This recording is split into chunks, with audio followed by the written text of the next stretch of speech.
Hello. Oh, I don't hear you.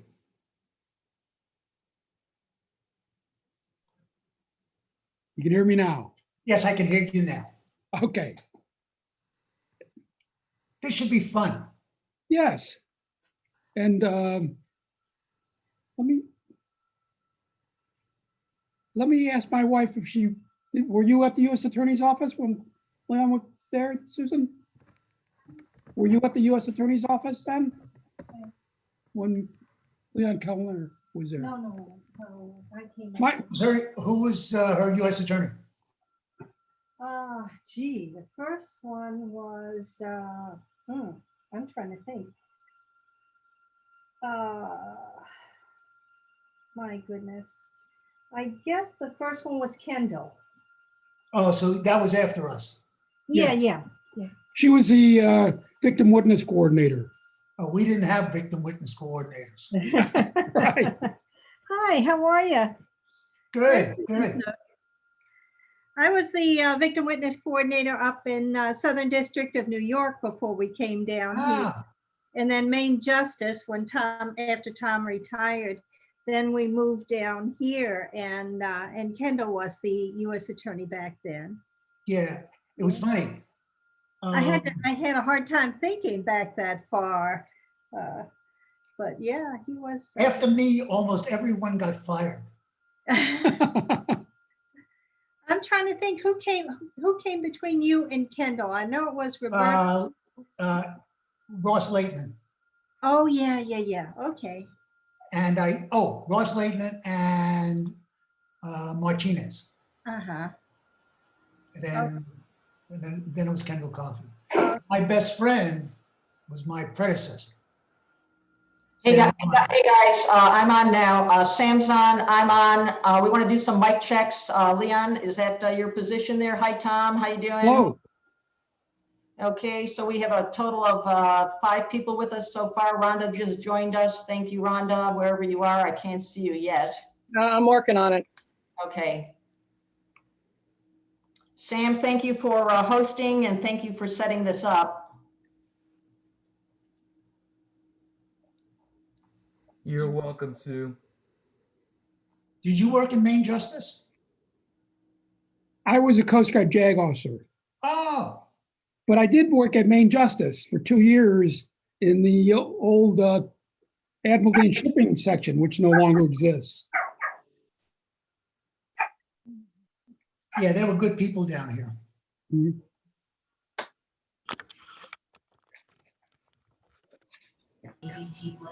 Hi, this is Debbie Register, but I'm going to put you on mute because I have 3 dogs barking. That's good. We want everybody to be on mute. In about 5 minutes, we're going to cut everyone's mics off except the hosts and the candidates. I have to look at my hair. I'm sorry. Just to let everybody know, we have Sam, and Sam can update us. I think we have at least 123 people registered for this debate. That's correct, Sue.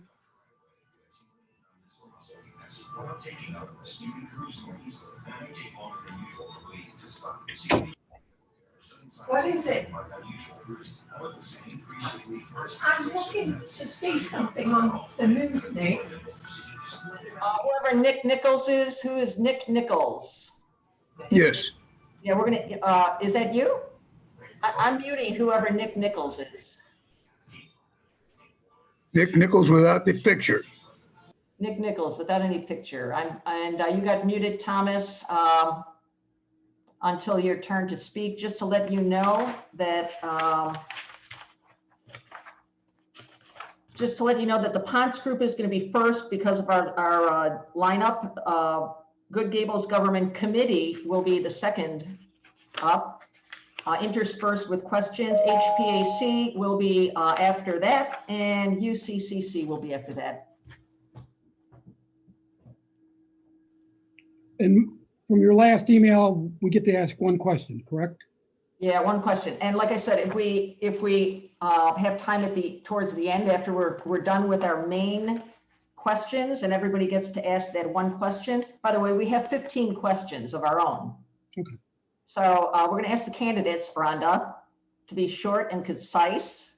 I know that Sam Joseph did a nice prep work saying 40 seconds is probably a good enough time to answer any of these questions. And we're going to try to keep it to that so that we get a lot of questions and a lot of good answers out of this. Okay, so far we have 18 attendees that are already on this, in this meeting.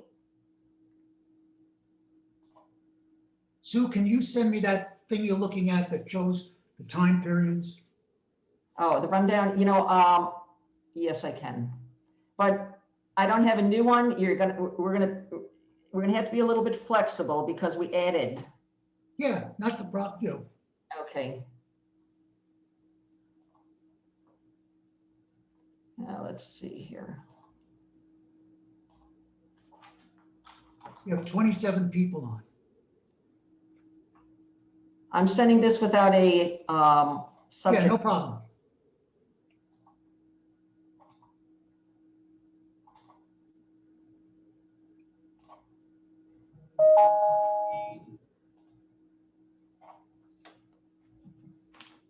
You just need a little timer in the back. I think that's what we need. Hey, Sam, I'm not seeing the participants except for the original key players here. Is there a reason we're not seeing everybody?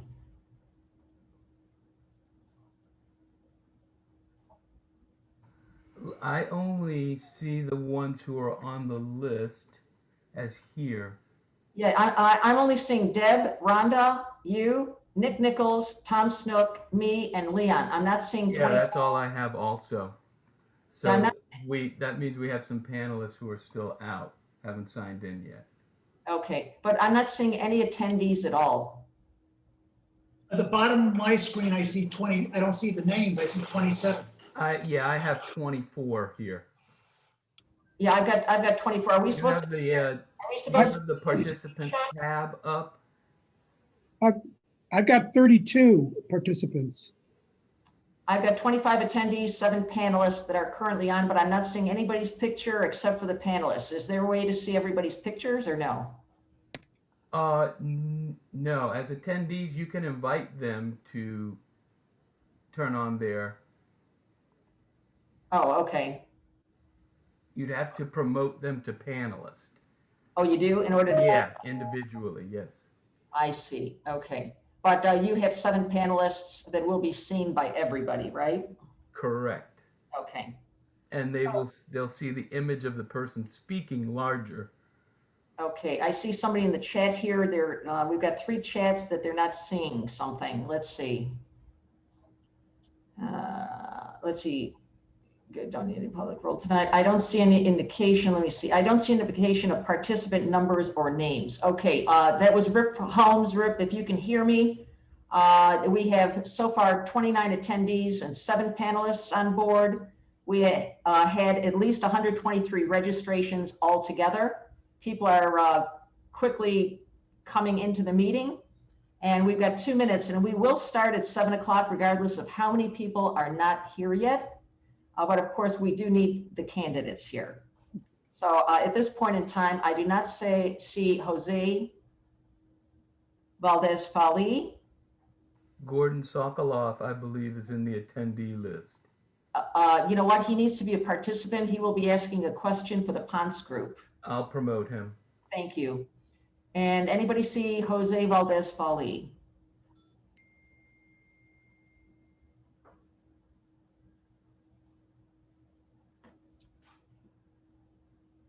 Hi there. Hey, Finally. Gordon. Hi, Sue. I was on there listening, but you couldn't see or hear me, so I hope that's not happening with other attendees. No, what's happening is that participants, and Sam did not know you were going to be speaking on behalf of Ponce. Okay, Will be speaking, will be seen and heard. No other people will be seen and heard, but if somebody wants to be seen and heard, they can, in the chat, ask to be seen and heard. yeah. In fact, Ernesto Cuesta is now being seen and heard. Hi, how are you? How you doing? Good. We have 1 minute until this debate begins. I do not see Jose Valdez. Sue, Yes, I have an email here from Mr. Valdez Fowley.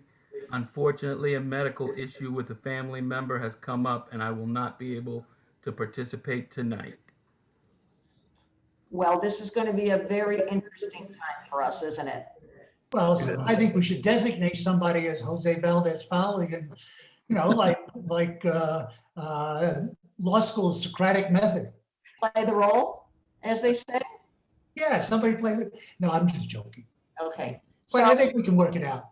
Okay, so let me start this, and we're going to figure it out as we go along, okay? But first of all, we have 48 people who are attending this who are not seen or being heard from. We're trying to keep it that way so that we can focus clearly on the candidates tonight and the people that will be asking the question. Good evening, everybody. I'm Sue Cavalinsky, and I'm the president of the Coral Gables Neighbors Association. As we all know, or hope we all know, we have a runoff election on Tuesday, April 27th. If you have applied for a absentee ballot, you have received it today. I received my absentee ballot today. The runoff early election takes place this Saturday and Sunday at the Coral Gables Library. You have an opportunity from 7 a.m. to 7 p.m. to vote this Saturday and Sunday. And if you're a traditional voter, it's Tuesday at the election polls, opening at 7 till 7 o'clock at your normal precinct polling place. So we hope everyone on this call, please vote one way or another, and please let your neighbors know that their vote is very, very important in this election. Tonight we have seat 2 and seat 3 commission runoff races. In seat 2, which we'll be taking up first, we have Ms. Rhonda Anderson. And for those of you who did not hear, Mr. Jose Valdez Fowley has emailed us saying he had I believe, a personal medical reason that he is bowing out of this debate. So it is going to be not a debate, but an information session with Rhonda. And I hope, Rhonda, you accept that we will be asking you some questions. Obviously, you will not be able to debate anybody. But I think at this point in time, probably a good thing to do would be open, if anyone wants to ask Rhonda a question after we're done asking her questions, we'll open it up to the public. Is that agreeable to you, Rhonda? Absolutely. Okay. Well, we can make it a star chamber proceeding. Yes. Okay. So for all attendees, if you do wish to ask Rhonda a question, in the chat box, if you could please let us know if you want to ask a question, and Sam Joseph will be able to bring up your microphone and your camera when it's time for you to ask the question. I hope that's okay with everybody. And again, Rhonda, we apologize that it will not be a debate. It will be an informational hour with candidate Rhonda Anderson. Without further ado, I'm going to hand it off to a very respected and very, very well-known former U.S. attorney. He, in fact, was the guy that brought General Noriega to prosecution. For those old-timers that know who General Noriega was. And he is also a Coral Gables resident. We are honored to have the Honorable U.S. Attorney Leon Kellner. Leon, take over. Thanks, Sue. Thanks very much. What I was going to say at the start, if it was going to be a debate, I was going to exercise my privilege that if answers were not boilerplate, I was going to stop and try to refocus. But since we're only dealing with Rhonda, I think we'll have a less of a concern, but I'll still try to make it a star chamber proceeding. First question, the rewrite of the zoning code that was recently passed keeps a tight leash on residents, but has relaxed rules for the developers. Example, remote parking. You had a role in leading up to the vote. Ms. Anderson, you voted for all of the original zoning code changes when you were on the Planning and Zoning Board. Can you explain what your position was and if you have changed, how you've changed? Well, there was a multitude of issues. Can you hear me okay? Because I hear some background noise. Yes, you can be heard. Okay, it's just that it's echoing back on me. Excuse me for a second. Should Mr. Banos be here? Actually, no, I'm glad you noticed him. Javier, you're not welcome, I'm sorry, until 8 o'clock. I apologize. I was just trying to do the same thing as prior.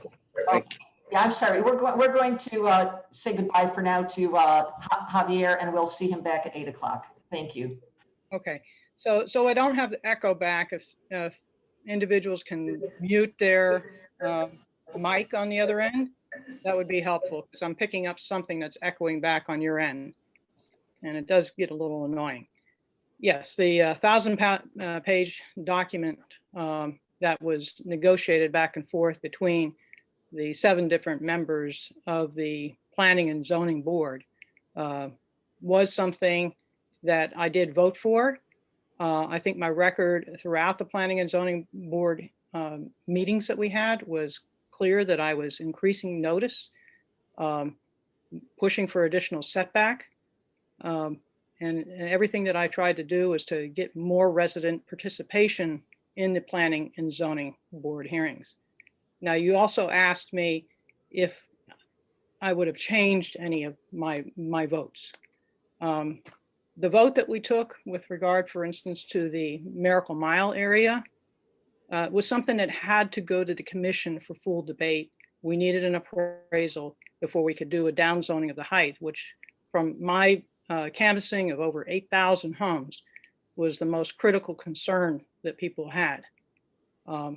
The off-site parking was something that I made numerous comments in the transcripts about the concern about the distance and restricting that distance and providing a responsible way to get people from a parking garage closer to the mile, like on the back side of the mile, to the front side of the mile, to make it a better fit for people wanting to visit there. Unfortunately, we don't have enough parking on the front side of the mile. And that I felt was the best solution in order to make Miracle Mile a better place to be. I'm happy that we got the height lowered. I'm sad that we didn't do it long before the Burt Harris Act became something someone could sue on for loss of development rights. And I would like to have more participation by the residents so that we can have full discussion. And that's what I plan on doing as a commissioner, to get resident participation.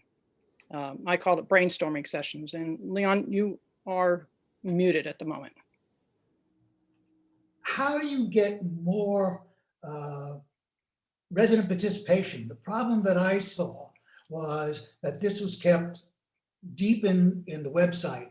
Nobody ever knew about it. The only time we had a chance to speak about it is 3 minutes in a commission hearing.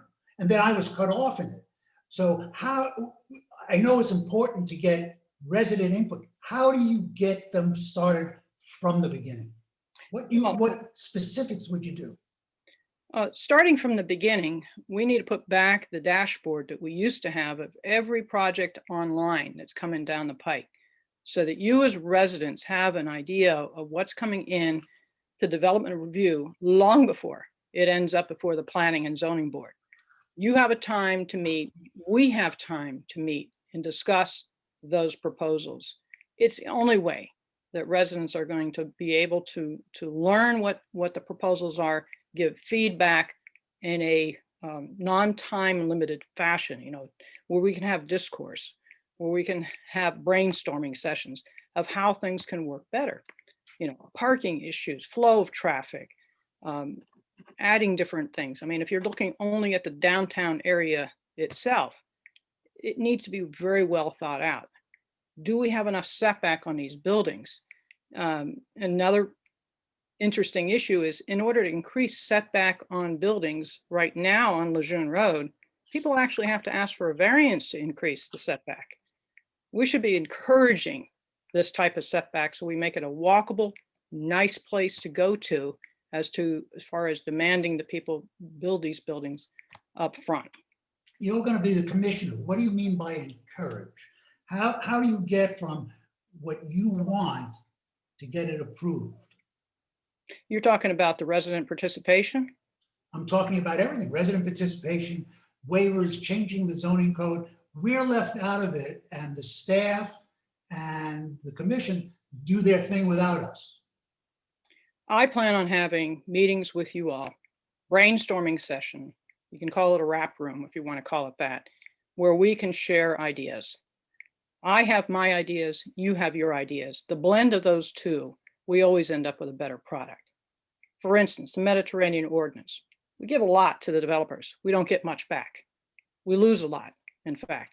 We need to look at it and tear it apart and put in there what we want, if we want it at all. As of right projects, as far as I'm concerned, shouldn't exist at all, because that's how we end up with buildings that we get zero notice of. You know, another no notice situation was the Wawa project. Yeah, the residents in that area, I know for a fact, did not want it. I've canvassed every resident around that property. They've been fenced off and not able to get to their meeting room along the Wawa. It's a mixed race community. They're concerned about the loss of value in their properties. They're worried about the increased traffic in their area and the fact that it's really a forgotten area of Coral Gables. The quality of the trees that are put in there are de minimis. The traffic calming hasn't occurred. We have a project here in the Gables. We get money from the developer in order to get that traffic calming done. None of that has been done with that Wawa project. If we had resident participation in that area, they would have had a better result. Okay, even if they're stuck with a Wawa. With respect, just one other, I wouldn't ask these questions except for the fact you're the only one. What mechanism do we have to ensure, I'll put it flat out, the honesty of the staff? A lot of places have IGs, a lot of places have some sort of mechanism to make sure that there are audits.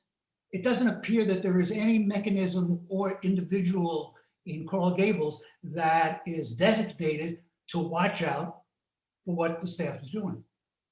Well, I think too, we need an ethics code.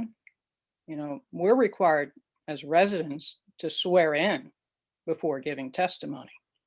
And if we give false testimony, we could, as you well know, be prosecuted. But that's not necessarily true for staff when they're standing up there and providing us information. How accurate is that information that I'm relying upon to make a decision? What is being withheld from me in the way of information? What projects are in the pipeline that they're thinking about that I don't know about, that they're trying to make accommodations for developers that have come and asked for stuff to be done, whether it be a changing in the zoning or otherwise? It's very disheartening to always have to be skeptical of the information that you're receiving and feeling as if you need to cross-examine staff. I have one last. That's not really what I was referring to. Okay. I was referring to something more nefarious and what I'm used to dealing with. How do we know that city workers are not getting money from the developers? There's no mechanism to audit. There's no mechanism to see, investigate whether there's any problems. There's no whistleblower mechanism that people can say, look, I think he or she is taking money. And in this city, it doesn't exist. Well, Mr. Kellner, you have an excellent idea, and I think you and I need to sit down and draft that. Okay, let's build that into the code.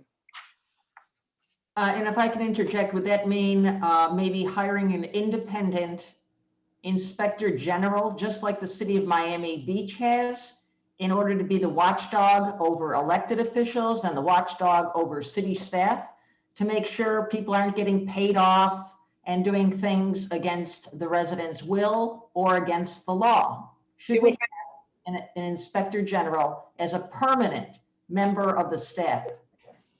I think we need someone that's independent, whether they're a member of the staff or hired outside. And, you know, the reason why I'm saying that is, you know, once they're a part of the staff, it might get a little too cozy. So that's my hesitancy on that. Okay, but you would agree that we need, or maybe you wouldn't agree, but do you agree we need, and will you push for the hiring of an independent inspector general, just like the city of Miami Beach has, to make sure we have a watchdog over city business and staff? Absolutely. We don't need to go back to the era that we had a few decades ago, and I won't say names, where there were improper influences on staff that were caught. Okay. Right now, we don't have that oversight. Okay, so that's a yes for Inspector General. I really appreciate your answer to that, Rhonda. By the way, for those participants who have joined us in the past couple of minutes, unfortunately, this has turned into an informational hour versus a debate because candidate Jose Valdez-Fauli had a last-minute medical emergency and will not be attending this debate. So the floor is all Rhonda's, and Leon will continue asking questions along with civic groups who are going to be asking some questions. And for any of you that do have a question, please put it in the chat and we will call on you throughout the course of this hour. First of all, I see a question from Nick Chitty. Where can we pick up mail-in ballots in Coral Gables or nearby? Well, you can't. You can pick up a ballot on the day you vote for early voting Saturday and Sunday at the Coral Gables Library, or you can vote on Tuesday for the general election, Tuesday the 27th at your precinct. So Nick, I hope that answered your question. And Tom Hoban says, can you notices to residents be pushed via email list like the one inviting me to the Zoom meeting? So here it is, another question about notifying residents, because as Mr. Keller points out, we are left in the dark as far as notification of very important issues that affect our lives.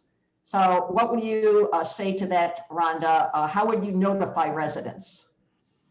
We need multiple platforms. I know that there's the newsletter if people sign up for it. We need that dashboard that I talked about for all development projects so that people can easily get to it. I mean, the website, I need residents to help critique as to how difficult it is to get where you need to be as far as what you're searching for. I used to be able to find stuff a lot easier on the website and by word search alone. And now it's a hide and seek type of proposition. And additional things regarding notice, I think we need to have these important meetings regarding development projects where people are most available in the evenings. We need to allow Zoom participation, telephone participation, and be courteous about it. Not everything can be handled in 2 minutes. We also could have a provision, and I know Mr. Kellner's familiar with this, where people yield their time. They want to speak, but there's someone that's more experienced at speaking that can say it more concisely instead of repeating the same thing over and over again, and have people do a more cohesive presentation as opposed to being cut off on the 1 minute and 59 seconds. So I hope that answered, if you guys have additional ideas on how to get notice out, I am all ears. All right, well, when you get elected commissioner, if you do get elected as commissioner, I'm sure the residents on this phone call will be emailing you. I'm sure I would be welcoming that. I would like to finish up a little bit the Wawa gas station, because I think Leon has one more question on the Wawa gas station situation. Then we're going to toss it over to the Ponce Neighbors Association for another development, I believe another development question. Okay. You're muted. Wawa developers promised that they wouldn't take down the oak trees. They lied, they did. If you're commissioner, how do you punish them? Well, number one, I think we really need to provide better punishment provisions within our code. And if someone does a violation, number one, I would get something in writing from them. And then you have a triple damage type of situation where you punish people for that. It would have, whatever it would have cost. I mean, the loss of those oaks in that community when we pay for the moving of them on Miracle Mile is atrocious. For those of you that know and love me, know me, you know that I love trees. I plant trees all the time and I've been doing it since I was 10 years old. It broke my heart to see those trees go. It really did. I know, but what are you going to do about this thing?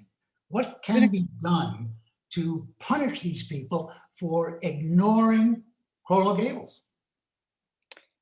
Here's the problem. You know, we didn't get anything in writing from them. Their promise is a court going to say is enforceable, you know, just a verbal promise, or did we get anything in writing from them? Do we have a code or a statute that we can punish them with? If we do, we absolutely should enforce it. Isn't that the fault of the attorneys? Yes. Our attorneys. Yes. Yes. Would you think about reviewing her work and seeing whether she should be retained or replaced? I would review it. Yes, I would review it. I also would amend the two provisions of the code that allow the city manager and allow the city attorney to alter zoning plans, like happened here.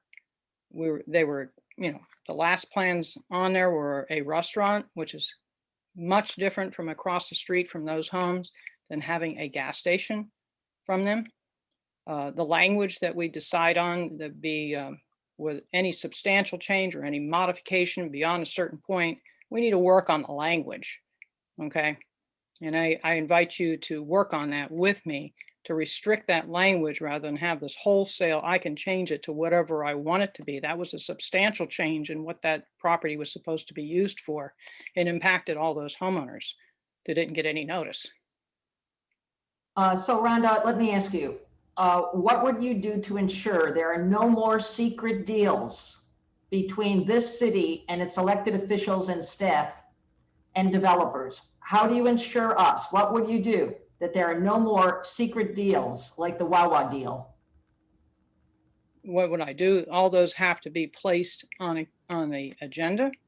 They have to be noticed to not only the neighbors in that area, but everybody that's impacted. So right now, the notice provisions of our zoning code only require property owners to be notified. Therefore, the parents of that school didn't get notified. If you're a renter across the street, you didn't get notified, and it directly impacts your life. So I like to hear from renters because they can tell me what the traffic is on their street, the drainage is on their street, and I can alter the plans. I'm not talking about Wawa in particular right now, but we need better notice on all these things. There have been dramatic changes in plans that have occurred without any of us being noticed. You know, you got the plaza. Wait a minute. Is that legal? And if it's not legal, why aren't we filing injunctions to say, no, this is not what you filed, you can't build it? I was a lawyer for a long time before I had enjoyment on the golf course. That's what we used to do for a living. I agree, injunctions need to be used.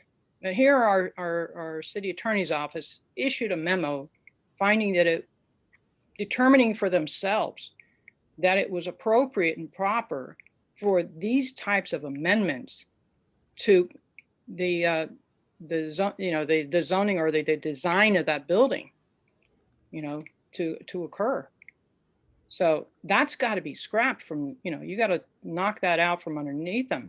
I think that's an improper interpretation of that provision, but we got to change the language and put some limitations on it. Number one, it has to be with notice to people. Number two, it can't be anything that changes the nature or the character, the size, the density, the height, that decreases the setback, all these things that are impacting our quality of life. We need to be notified of, and you know, you can't have townhomes approved and then all of a sudden end up with a tower in your backyard. So these types of changes can't be occurring without us knowing.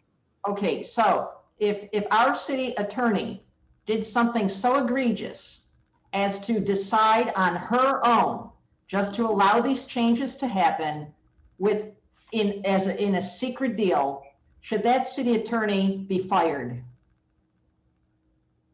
Does it reach to the level of being fired based upon a prior memo that it's allowed? I can't answer that question for you right now. I want to stop giving the city attorney the power to make these changes. That zoning code provision is way too vague. So would you take the lead on this with your fellow commissioners to ensure that she does not have that kind of power to make these kinds of decisions? Absolutely. Okay, thank you. Yeah, votes. We're going to go next to Gordon Sokoloff, who is basically the president of the Ponce Neighbors Association. He has a development question. Gordon Sokoloff? Yeah, hi, Rhonda, nice to see you. You know my neighborhood. Yes, I was asked, originally I could ask 2 questions, now I'm down to 1, so I'm gonna amalgamate, that's a dental term, I'm gonna amalgamate 2 questions into 1. I you know what that means. I know you do.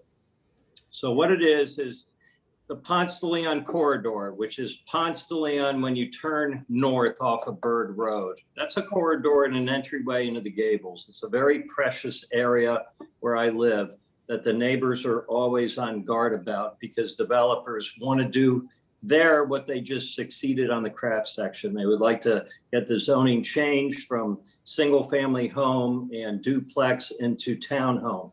When you do that, you not only take away affordable housing, but by gentrifying the area, but you take away the green space because townhomes go all the way out to the sidewalk.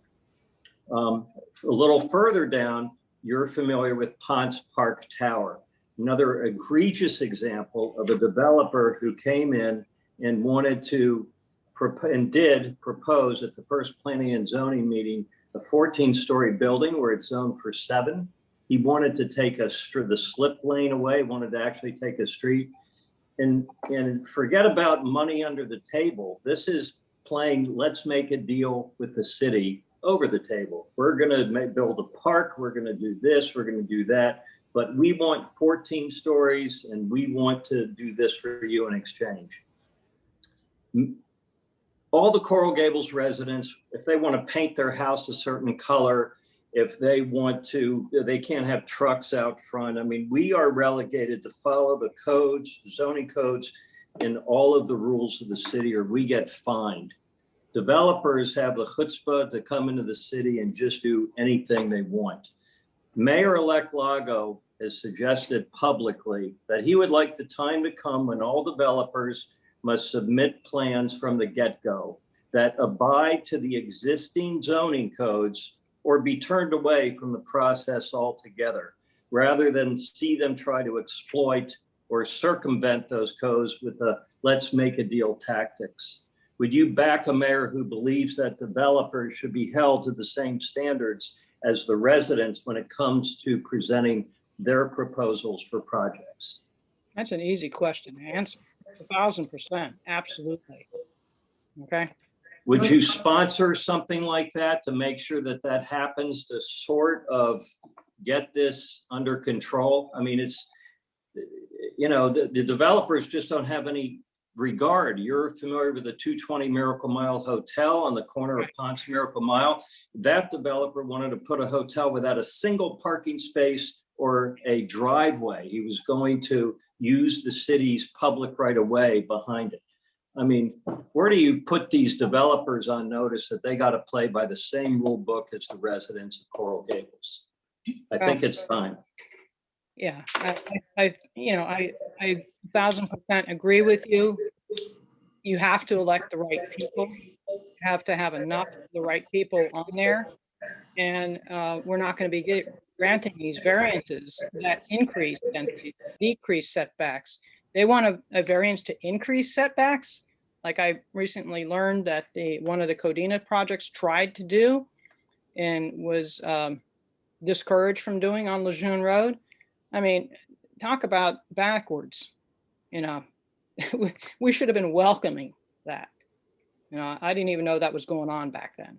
So yes. I would just like to piggyback on what Sue Kobylewski said, that an inspector general for our city, I think, is important to really look into. We need that here. Thank you. We need that, and we need an ethics code for swearing in of our city staff as witnesses. Okay, Yes, thank you. Rhonda, thank you. And I think Leon is ready for question number 6. Right. All right. Actually, it was in the Miami Herald today. Fabiola Santiago, who I like. Coral Gables is the only municipality in this county, Miami-Dade, that voted against renaming Dixie Highway, otherwise known as US 1, to the Harriet Tubman Highway. Mayor-elect Lago and Commissioners Mena and Forrest voted against the change. We are the only city that has voted against the change. What's your position? I would vote for the change. I think it's important historically. I think it's important to honor an individual that had done so much in history. I'm a bit of a history buff, guys, so sorry about that. I would applaud that being done. No, I don't even know how many people use Dixie Highway. Now, if we need to put a grace period in there for businesses or, you know, where they don't have to have it on their letterhead or have two signs on there for a period of a year or two, I get it. But I don't think it's really used by people that much on their, I'd have to look at their letterheads and on a case-by-case basis determine whether that is even relevant anymore. So is that a yes or no that you would not only support it, but you would bring it back up on the agenda? Absolutely, absolutely. I think it casts our community in the wrong light. Why? Why are we voting against it? You know, we have enough. The simple answer was, then we're going to take down George Merrick's statue. Okay, no, well, no, I don't think that is related. No, I don't either. All right, and for those who just joined us or were in the process of joining us, I just want to let you know this has become an informational session with candidate Rhonda Anderson. Prior to the 7 p.m. start, we received an email from Jose Valdez-Fali, Rhonda Anderson's opponent, and he bowed out for a medical reason, a last-minute medical reason. We hope he's okay. And this does give Rhonda an opportunity of a full hour to talk about the issues and drill down on some very important issues that the residents have been writing to us about. By the way, if you do want to ask a question, please put it in the chat column. I am going to read one of them right now. By the way, Yanira Saralta says, bravo, Dr. Sokoloff. Great comment and question. I knew you would like that. But from Bentone, I hope I'm saying this correctly, Bentone Snay, will you implement a recycling education program? There are evidence-based programs we can replicate. Well, we absolutely need better education on recycling all the way around. So the simple answer to that is yes. I was a member of the Sustainability Advisory Board for a period of time and continued to go to their meetings afterwards. We made a, Marlon Ebert and I built a instructional board that we put up at every recycling event in order to help teach people what's recyclable and what's not recyclable so that we're able to recycle more things. Because if you contaminate the recycling stream, all of it ends up in the garbage. So that's not what we're trying to do here. So yes, we're going to have lots of education. And I think city staff needs to help that education along. When I first moved here, I found out very quickly what wasn't recyclable because it was left behind. And I adapted my behavior accordingly and didn't put those things in a recycling bin anymore. So I think that's one of the multiple layers of education we need to go through. Okay, thank you, Rhonda. And I'm going to toss it now to Thomas Snook, the president of Good Gables Government Committee. Thomas? Thank you very much. Good evening, Rhonda. Good evening. Good to see you. Thank you very much. My initial question, my question was going to do with greater resident participation.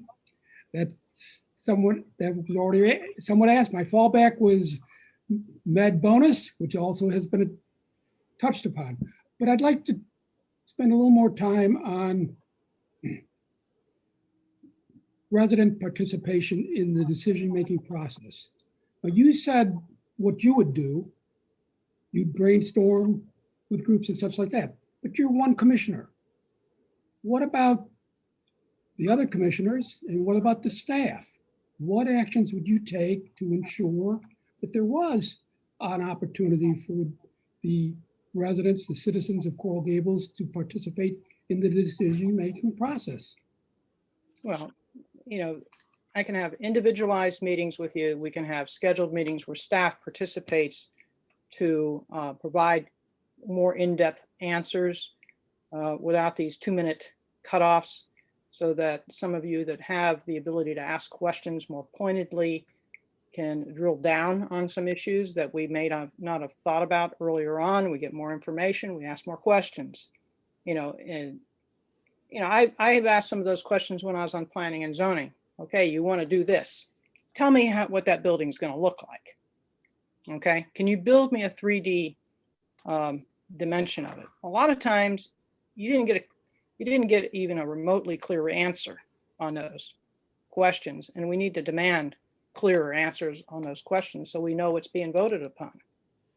Zoning is kind of a funny thing when you're looking at it in paper format. You need to have a drawing, a plan, a proposed plan that will help you know what it's going to look like, as opposed to finding out when it's built on US 1 and it's, standing in your face so close.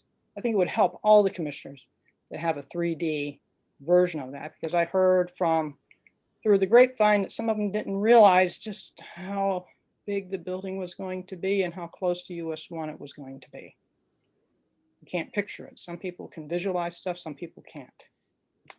Does that answer your question?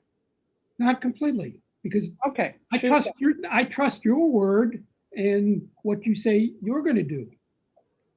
But like Mr. Kellner, I may not trust the staff or other commissioners. Well, my question was, would you enact something that applied to everyone had to do what you intend to do voluntarily? Can I make the other commissioners do it? In the commission meetings, we have to have that type of discourse. I think the swearing in of all witnesses, including city staff, is necessary so that we have a vehicle to make sure that we're getting the honest truth answer. Okay. And having these plans up. Do you have any other ideas that would help implement that? Yes. I do. Okay. The reason why the staff ignores residents, and they do, and they treat us with disdain, is because they can. There is nobody saying, no, that's not the way you treat residents. Nobody gets fired for it. Nobody gets demoted for it. So why should they listen to residents if the commissioners, who are their bosses, say, sure, go ahead. Sue and I were basically stonewalled by Ramon Trios. We asked questions. He didn't even give us the courtesy of an answer. He just ignored it because he can. Well, that's commissioners say to these people, no, you do that, pack your bags. We're not going to have any change on the staff. Right. No, that is phrased much more clearly, as to how we can have a way to make sure that the city staff that is not responsive to the residents, and I've been a recipient of it as well, many years ago, and from time to time, poorly treated, that we have a way to report the complaints, deal with the complaints. And it's not just one complaint usually where we have this type of treatment. It's a multitude of residents, and get rid of people that are non-responsive. Because if you don't have that, we're going to continue to have these problems. I know you're asking for Cliff Note versions, plain English versions, things of that nature, where we could understand what exactly was being done in zoning code at all levels. It has to be debated at the commission, and let commissioners who think this is not a good idea say it publicly. Okay. Rhonda, here's a yes or no, because you've said this a couple of times now, and I just want to get it on the record. Would one of the first acts that you would do would be to propose that the city staff and elected officials all be sworn in before every commission meeting, any special meeting, to make sure to hold them accountable? Yes, yes. Okay. Absolutely. I mean, I know that Mr. Kellner is used to it from federal court. If you made a misrepresentation to a federal judge, you would be not only looked upon poorly, you would be chastised publicly. You would have lots of different problems. And if you lied under oath, you'd be facing the consequences just like we have occurring in Broward right now, where people can be charged with perjury. Okay, and I think it would control the discourse considerably, and we get some business done. All right, thank you. And Leon, I think we're ready for question 7. Well, I think one of them we addressed, which is the IG. Right. And the other one is, Ms. Anderson, would you support a charter amendment to automatically require a referendum for all zoning changes and the sale or abandonment of city property? Is there any particular property you're thinking of that? Yeah, the property, the old police and fire building, which was left to go decrepit, and then there was a trade-off with Armando Cadena. Okay. So you'd want that to go to a citywide vote each time? Yes. Yes, as I would want any changes to zoning. A citywide vote, Right. like we're having this weekend? Yes. We have those every 2 years. I don't think that's a feasible solution.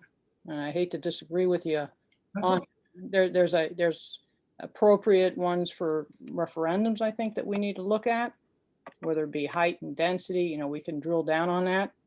But certainly, we need a lot more notice to residents and, you know, discussions on these things. Yeah, because I don't want to see a repeat of what happened on Miracle Mile, where the staff hid the ball for 3 years dealing with developers, and the Right. residents found out at the last second. And that's what we had. And so then you had to have a compromise, because it was so far along the road. And I don't want to see that again. I don't want to be blindsided. And Rhonda, I think Leon is referring more to large things, like the rewrite of the zoning code. I mean, that is a major game changer in the city of Coral Gables. We're not talking about a building, we're talking about neighborhoods changing overnight because of a rewrite of the Coral Gables zoning code. So when something as big as a zoning code rewrite takes place, should that or should that not go to a people's vote before anything's implemented? Well, people's vote would have to first be informed, you know, so be able to get everybody informed on issues. And my hesitancy is, you know, I've been standing out there at the polls and there's people walking in, not even knowing who the candidates are and looking for information as they're walking in. So I wouldn't want an uninformed vote. I do think if we're going to have any types of zoning amendments like this, we got to do it neighborhood by neighborhood, as opposed to this massive rewrite. The original presentation of that rewrite, and it wasn't called a rewrite, it was reorganization. Okay, you're renumbering it, you're putting it more logically flowing, things where they belong, type of thing. That was a no-brainer. When it came down to the meat and potatoes of the discussions between stakeholders, as they called them, it was in a small room. It didn't involve the residents, and you all know that. I'm speaking to the choir. I wasn't there. You weren't there. You weren't noticed about it. You didn't have input about it. And to take a massive zoning code like this and have real discussion on it, you got to do it a piece at a time. The craft section, Miracle Mile, South Gables, you know, the Valencia corridor, all these different corridors, Ponce corridor. You don't want stuff slipping in that you might have missed because you're looking at over 1,000 pages. It's overwhelming. So that's why I say it needs to be broken down. Okay, just a yes or no on this one, please. So the commission did vote in an amended rewrite of the zoning code, including height on Miracle Mile, no parking, in other words, remote parking for developers. The way that that was voted on, would you have voted yes for what they voted on? For what they voted on, reducing the height, Well, everything that they voted in over the past several months, would you have voted that way? you were referencing the Miracle Mile. Miracle Mile and the upzoning of the craft section. After further rethought, the craft section itself should have been a smaller change in the zoning code, and I had discussed some of that during the following hearings. The real problem that we had with that section of the rewrite is lack of resident involvement. We did not have sufficient involvement early on, I felt, on that section or definition of how it was going to be designed. Do we want townhomes in there, something of a smaller scale, as opposed to what was approved? So yes, my vote would have been modified on that to a smaller scale development and requiring the comprehensive holistic traffic study on Miracle Mile itself, based upon the appraisal that came in February, that appeared to be the maximum that we could go down on the height. Okay, I'm hoping that the application to have it declared, Miracle Mile declared historic, will put the brakes on further height, further development. Okay, I think we're ready for, is HPA, the Historic Preservation Association, are they on? I do not see Corellia. Corellia, if you're on, just put a yes in the chat box. We'll find you and we will take you after the next question. And Leon, I think we are ready for question 13.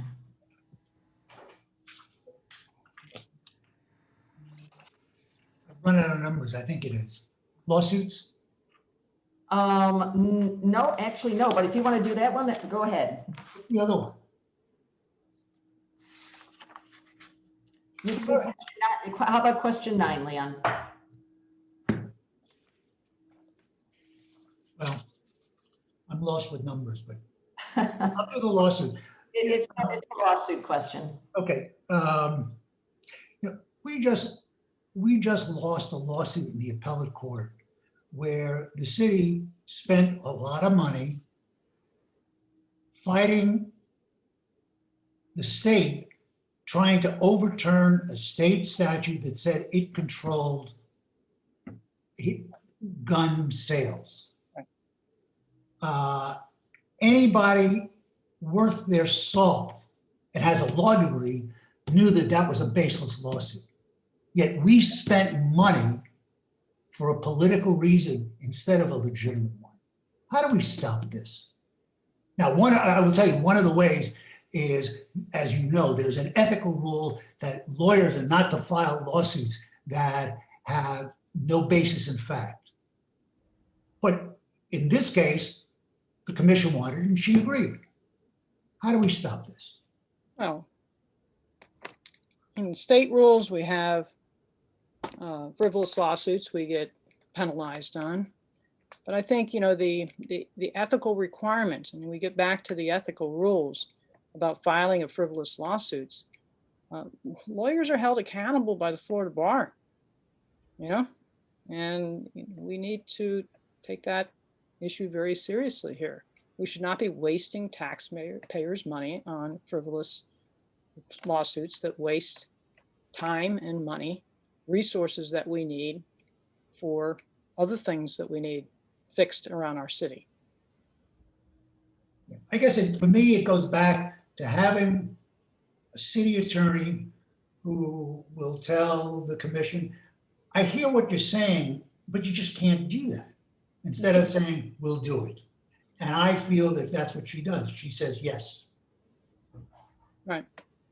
I'll look at that transcript, but I wholeheartedly agree with you. It was a frivolous lawsuit. And just for the attendees' information,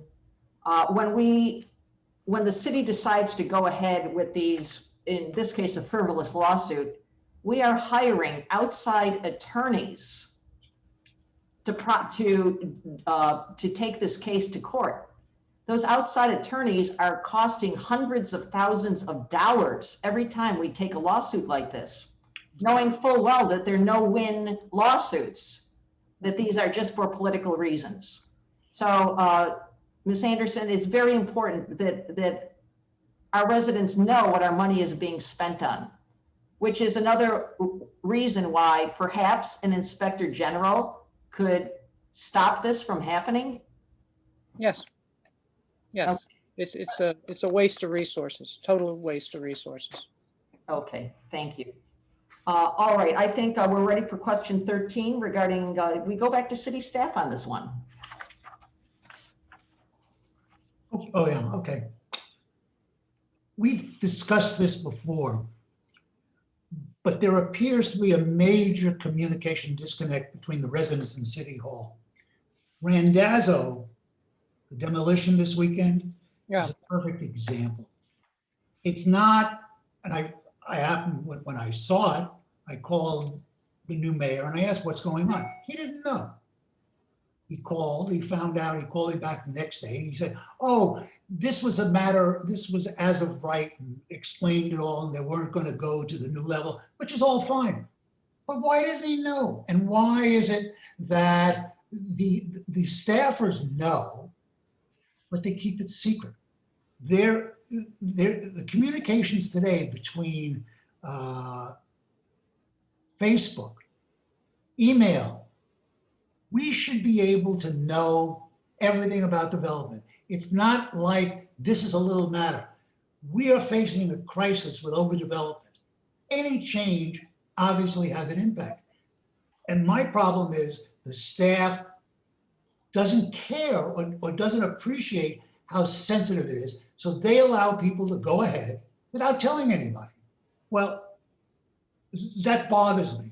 The same thing happened with the zoning code rewrite.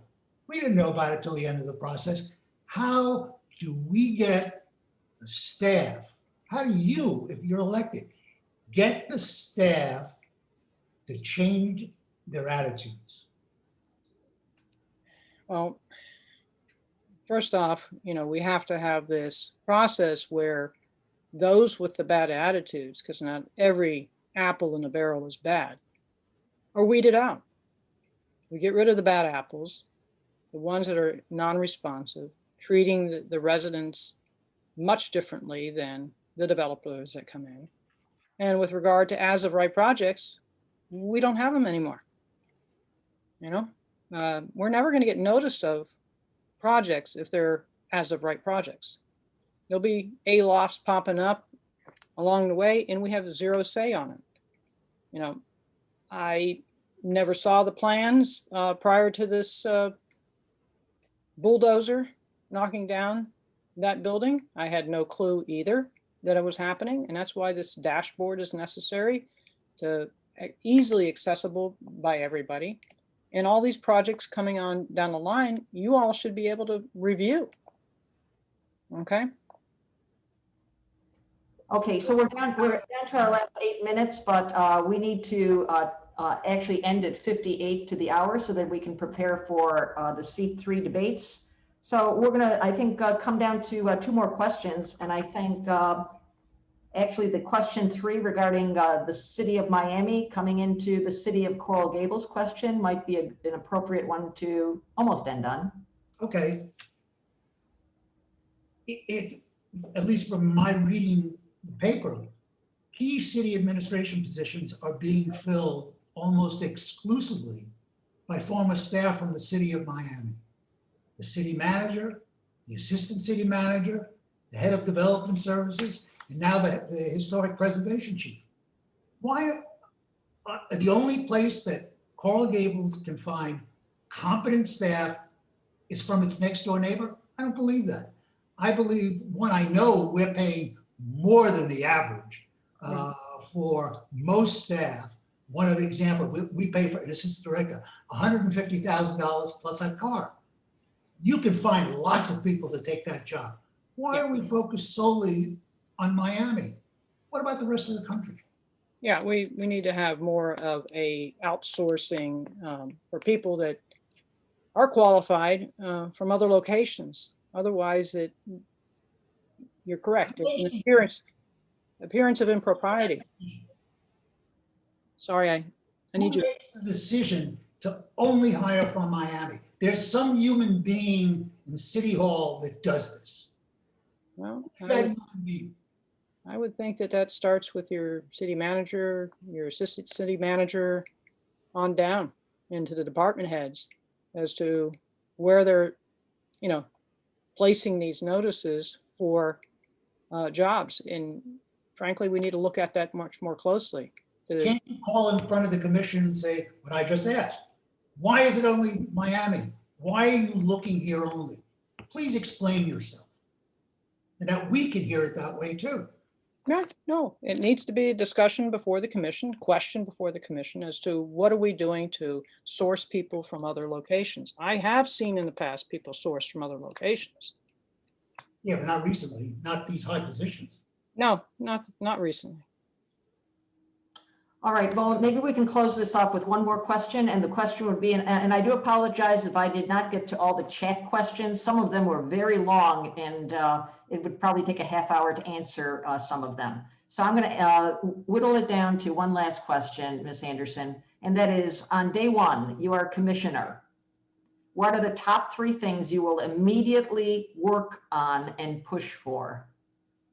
The top thing is better transparency for all residents so that we can know what's coming on down the line, and you don't have these situations where your current mayor doesn't even know what's happening.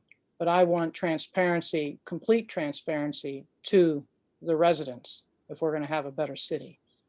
Then we need to tackle these development issues very promptly and revise the code provisions that are, given as of right projects, a Mediterranean bonus, and these 2 provisions of the code that give the city manager and city attorney unbridled authority, it appears, to change these zoning plans. So that would be necessary as well. Then, I think we need to look closely at the budget for waste, because there is waste that does occur, to make sure that we, the residents, are not losing out. The lawsuits that are frivolous are an example of that, and other expenditures that you as a resident would not dare spend your money on because it wouldn't be prudent. So those are 3, that I would do aside from this, brainstorming with all of you, better solutions to all the problems that we have. Does that cover you? Those are 3 things, so we appreciate that. So we're going to close up this seat 2 informational discussion for those of you who have not heard already. Opponent Jose Valdez-Fali had a medical emergency and had to bow out of this debate. So we had an hour with Rhonda Anderson, a candidate in seat 2. Ms. Anderson, we really appreciate your direct, forthright, and appearingly honest answers to some tough questions. And we look forward to seeing you in the future. Good luck. Thank you. And thank you for hosting us. Thank you. And I will bow out now. Thank you very much. And for all the attendees, give us 2 minutes just to regroup. We're going to let in the next candidates for seat 3, and that would be Javier Banos. I believe Javier was in earlier, so Sam Joseph, if you can find him and let him in if he's around. And also Mr. Menendez, Kirk Menendez, if he is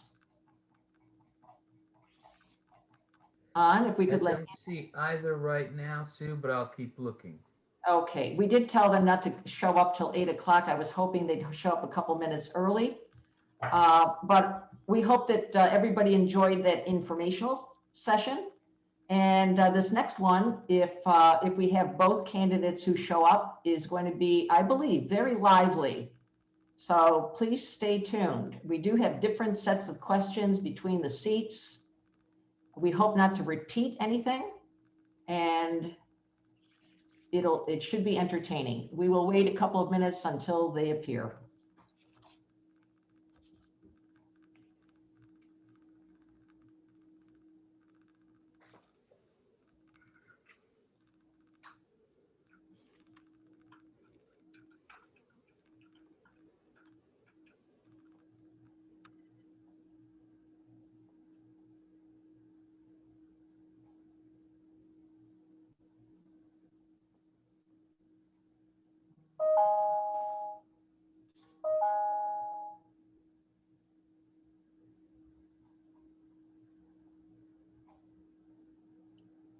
It's interesting, we have not lost any participants. No, we have 123 attendees and we have 8 panelists. We have a total of 131 participants for those that are keeping track. And let me just say, I'm very happy to see all these people on this. Javier Banos is joining us. Okay, thank you, Javier. And because during a runoff election, voting usually, takes a slide downwards. People necessarily aren't interested in runoff elections. This one, though, is very important because it really, it takes only 3 votes to pass anything. So we need commissioners that are going to be on the sides of the residents. And this is your opportunity to determine which are the best candidates to represent residents. All right, we do have Mr. Javier Banos on the call. We are waiting for Kirk Menendez.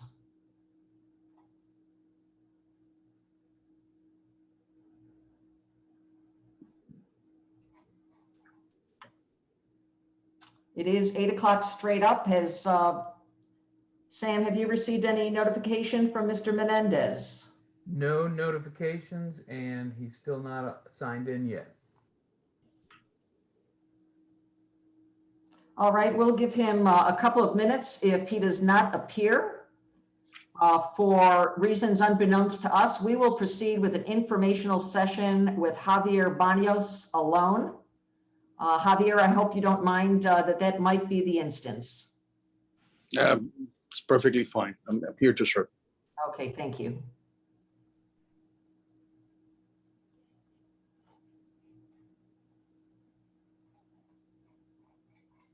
And again, for those just joining, and I think we might have 2 more people actually that joined. I'm sure one of them was Javier. Our previous session was an informational session because Jose Valdez-Fali had a medical emergency. We hope he's okay. But it was a great chance for Rhonda to state her points of view. That may be the case also with Javier Banos, because we are going to give it, let's see now, 1 more minute. That's 8:02. Out of courtesy to the people waiting for answers, we'll give him 1 more minute to appear. And if not, it becomes an informational session for an hour.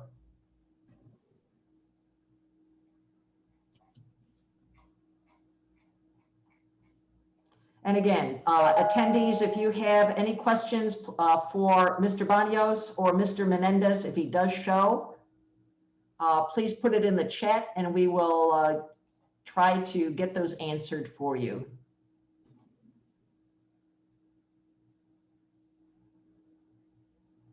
Where are we?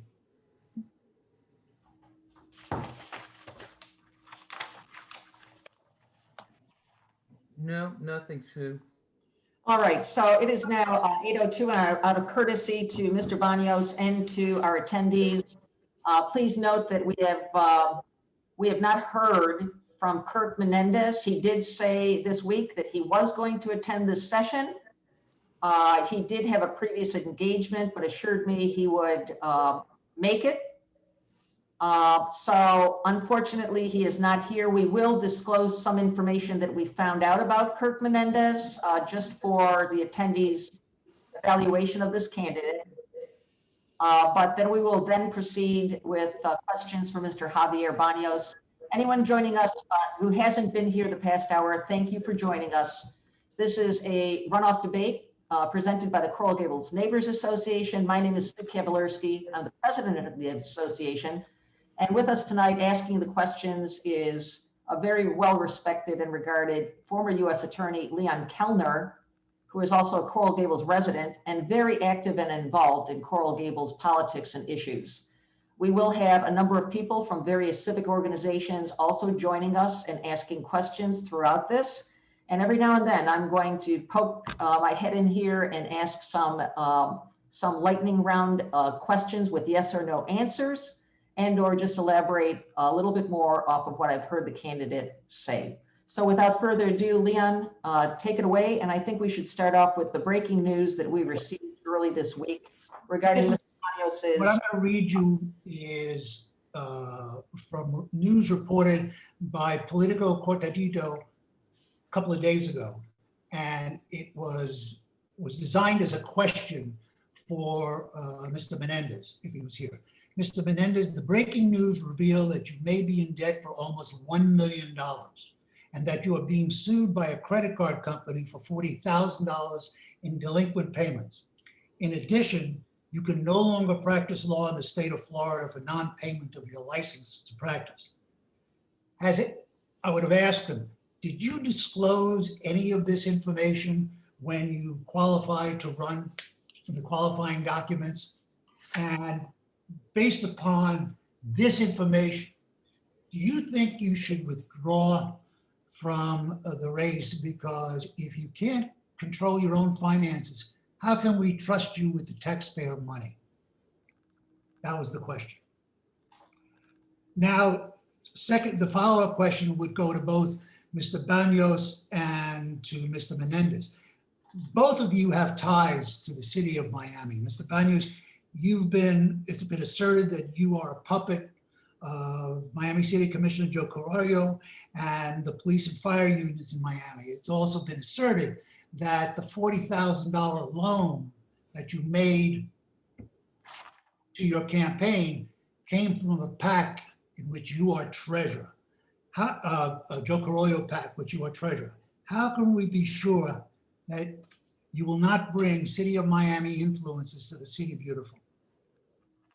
Well, thank you very much for giving me the opportunity to be here, and I am very grateful to all the neighbors. The only relationship I've ever had as a professional, as a CPA, and as an attorney, is that I've done for not only in 2017, 5 years ago, the Joe Carrillo campaign, but also for the campaigns in South Miami and the City of Coral Gables. I've done the campaign reporting that is put to the Miami-Dade County Department of Elections. Okay, it is something that is public. It is in the system. It's work that I did as a professional. My firm did as an accountant. Okay, what has occurred is that there was no gift. This is money that I loaned from my own funds. My wife and I are very fortunate enough to have enough funds to go ahead and give those funds to my campaign. So I do believe that strongly that the Coral Gables needs to change. This is an attempt by my opponent to essentially equate me to Mr. Carrillo, because there's really no other substance to be able to attack me on. It's a personal attack. I've tried as much as I can to give an explanation and a truthful answer, but it's a political campaign.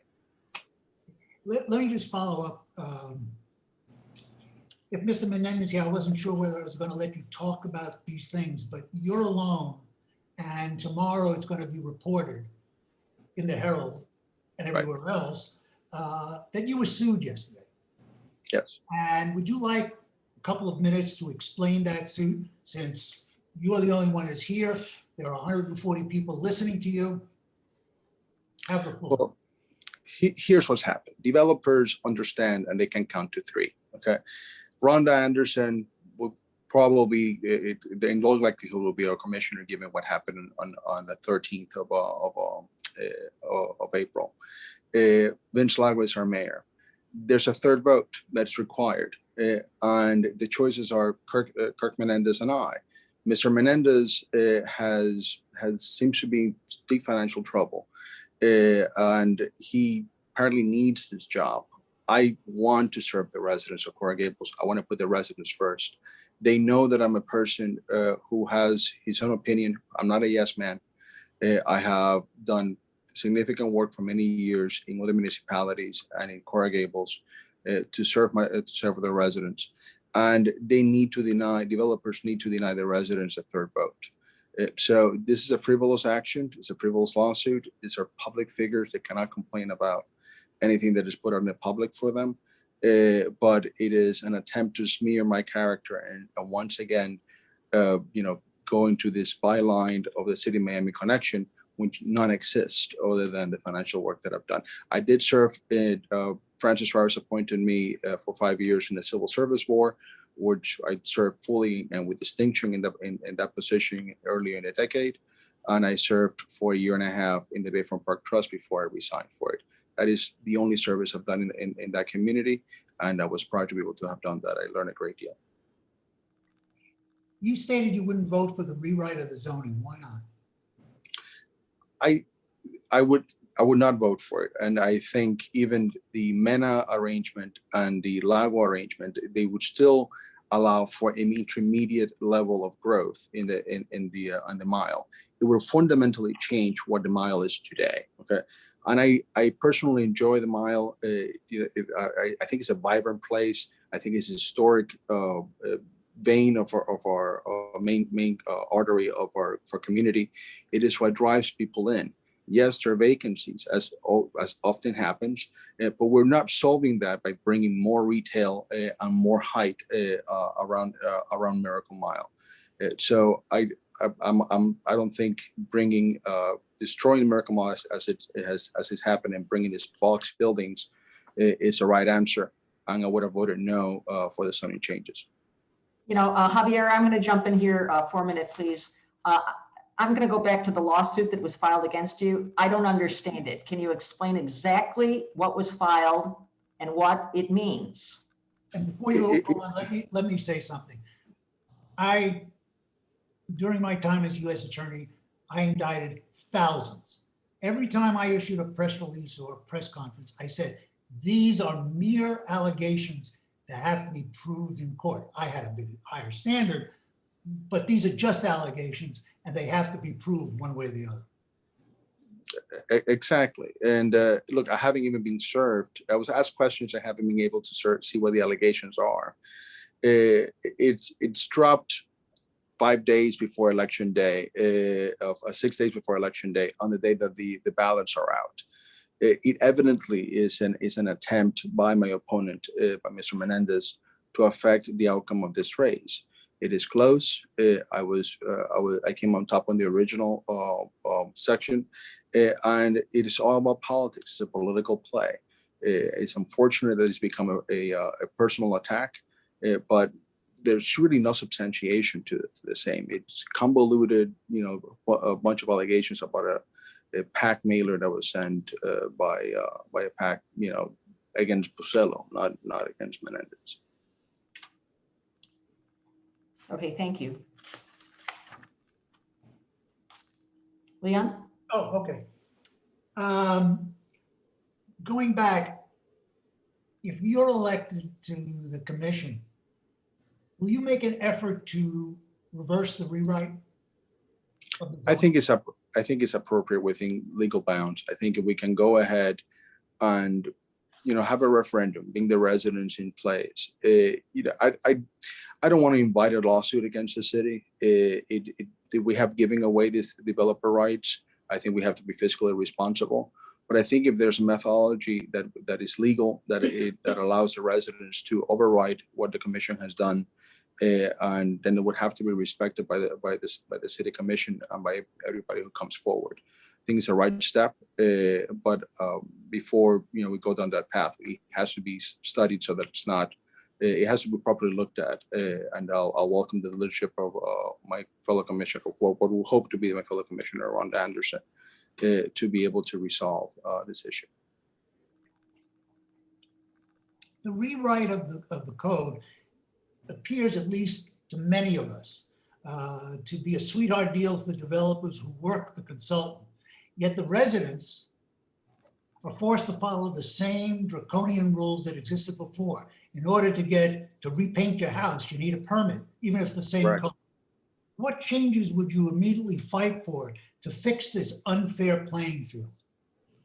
I think it's twofold, right? It's too easy for the developers to the point where they have the zoning code, the zoning officer in the very building, which is being worked out. And we have to go through this entire litany of different departments to be able to resolve even the simplest of permits. I think it's fundamentally unfair. I would like to see the whole entire process streamlined. I like to see it online. I want to eliminate the bottlenecks, and I believe specifically the Board of Architects is a bottleneck. So there's got to be a way in which the project, it's not necessarily goes from one side to the other. Staffing needs to be looked into, and we have to prioritize the residents. That has to be the priority. And if for whatever reason there's a way in which we can bring the customer who's not a developer and bring those individuals first, that should be the priority. Developers should come last. Those are really good aspirational goals. But how do you get from here to there? Who do you hire? How do you develop it? Where are you going to go to make the recommendations to change the system for the betterment of the residents? Because all of it's really nice in the air. Yeah. How are you going to do it? I think budgeting is a first issue. I think we have a situation where we're management heavy, and we need to figure out if all these managers are truly needed in order to have a department. We need to bring more folks to focus on and focus our resources on the permits that are needed for the residents. So hiring for further staff to make sure that is prioritized, and give, if you have a house that is 2,000, 3,000, 4,000 square feet, that should be the first permit that goes in. If there's a particular project that needs a requirement, they can pay to have someone essentially prepare everything for the zoning person to look into, and we can charge higher fees to essentially fund our own resources. I don't think it's fundamentally unfair to the residents. I think budgeting is the first question. I've got a quick question, please, if I can interrupt. Have you taken any money, or have your PECs taken any money from a developer? There's been $1,000 that was taken for a person who does real estate, which just happens to be one of my clients. Okay, that's pretty much it. If he's not a developer, he doesn't work in the city of Coral Gables, but he technically he does develop a property in Orlando. So I don't want to misguide you, but that was the only amount that I received. Okay, thank you.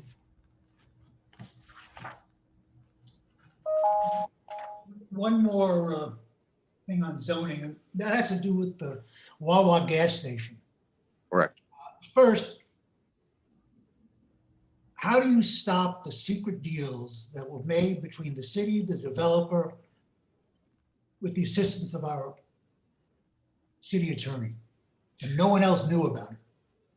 I think we have to establish a citizen review panel for this type of projects, and we need to take away the power that the city attorney and the manager have to essentially override the will of the commission. The power has to rely on the elected officials. It cannot rely exclusively on the staff, and that's what's happening here. Everything is the city attorney is the one giving the opinions, and the manager essentially overriding what was the will of the people, or the will of the people, what was going to be done. And evidently, specifically in the Wawa situation, that was a throwaway resolution. Let's help this particular group to resolve this problem. That's all the commissions said. They took it away and they essentially ran with it. And what we ended up with is a gas station, something that was never conceived by the commission, was never a public meeting, never saw the light of day. That has to change. We have to pass ordinances to take away the power from the manager and take the power from the city attorney to take that type of decision. It should reside in the commission, and we should certainly go ahead and have a citizen review panel for that type of projects. So I generally don't think it's in the best interest of the Wawa parents. Let me Notice is also try important. it a different way then.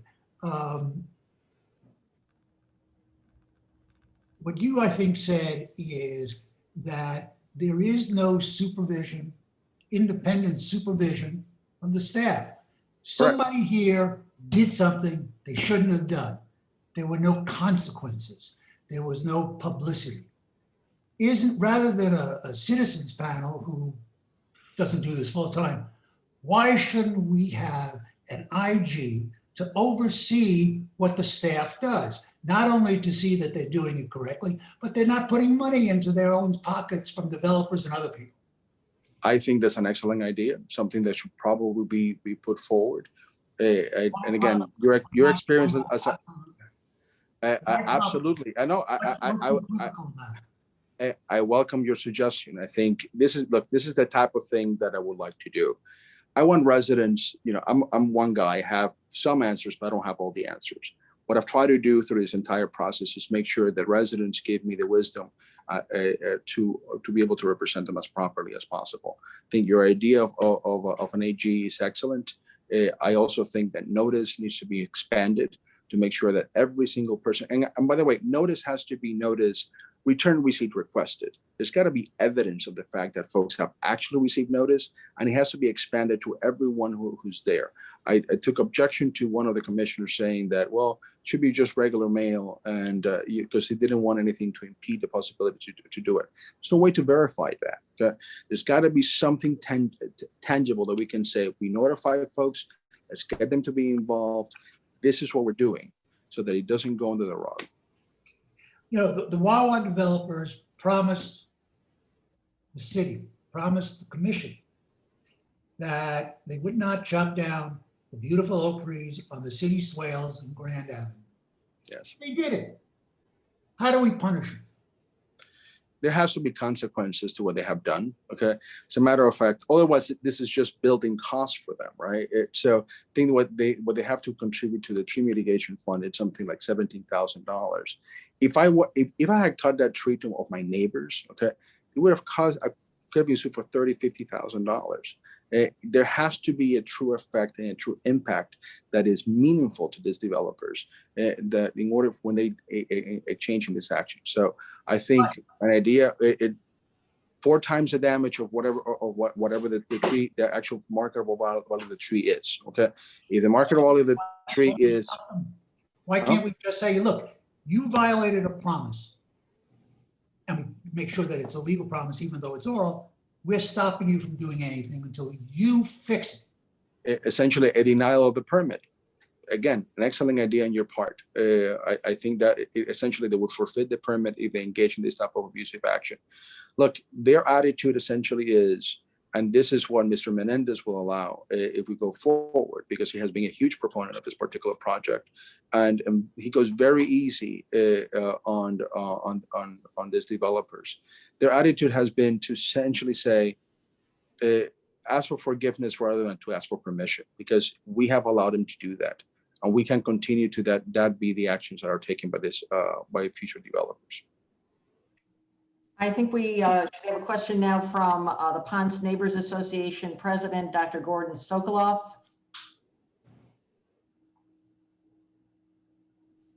Hi, Javier. Nice to see you. Thank you, Doctor. As you know, I live in the Ponce de Leon area, and Ponce de Leon coming off of Bird Road headed north, that's a corridor into Coral Gables, which Correct. is green and it's multi-family homes and single-family homes, duplexes. It's a constant, there is a constant effort over the years, I've lived here 20 years, of developers who keep wanting to change the zoning for townhomes or even connect the dots with commercial, from the collection all the way down to Camila, where the first commercial building begins. Correct. And then a little further north, you have the travesty of the Alan Morris project, where you had a developer come in where a building is zoned for 7 stories. He asked for 14. He wanted the city to give him an alleyway and a slip drive. And in exchange, he's playing, let's make a deal. I'm going to give you a beautiful park, which is needless across the street from Ponce Park, right? So my question to you is that homeowners don't have the ability to play let's make a deal. We are governed by the city, by the codes and the zoning codes and the enforcement codes, and we get fined if we don't pressure clean our roofs or our driveways. But the developers are held to a different set of standards, as you've already mentioned. Mayor-elect Vince Lago has suggested publicly that he would like the time to come when all developers must submit plans that from the get-go must abide to the existing building and zoning codes, or they're turned away from the process altogether, rather than see them try to exploit or circumvent those codes with the let's make a deal tactics. Would you back the mayor who believes that developers should be held to the same standards as the residents when it comes to presenting their proposals for these projects? Absolutely, yes. Okay, unequivocally. I know this neighborhood very well. I've walked this neighborhood several times. I've met with a lot of the neighbors. You know, my opponent, Mr. Menendez, essentially has sold out this entire neighborhood to developers. He was a huge proponent of the Agave project. He was a proponent of the upzoning of the craft section. And all that's going to do is bring more density and more traffic and more development all to this entire neighborhood. It's a fairly large portion of the city, and it's being squeezed from both ends, from the University Drive all the way to Bird, and from Lejeune all the way to Ponce. And all they're trying to do is make sure this entire corridor becomes just huge amount of high rises. All those neighbors there are going to, if we don't do something to prevent the developers from coming in, what will happen is this neighborhood will be lost, okay? As he probably will be lost by virtue of the fact of all the traffic that's going to come through it. So my sense is these are the right steps. I think if I can call him Mayor-elect Lago, and whoever's elected on seat 2, I think if we have the leadership of these 3 commissioners, we can stop this run amok that we have for development, especially in your area, but all over the city. Thank you so much. Much appreciated. I do have a question from our attendees. This is from Deb Register, and I'll try to put it into some kind of context. Deb Register is asking, if you're elected, Javier, would you put forward before the commission an individual that an individual convicted for pay for play would not be able to be involved in any candidate's campaign or anything brought before the commission? And I'll put this into context. We have a convicted felon who is running the campaigns, has run the campaign for Mayor-elect Lago, for candidate Jose Valdez Fali, and for now former candidate Alex Busello. So there's a convicted felon who was convicted for lesser charges. He pleaded out to a pay for play scheme in the city of Miami and is running the campaigns for 3 of our people here.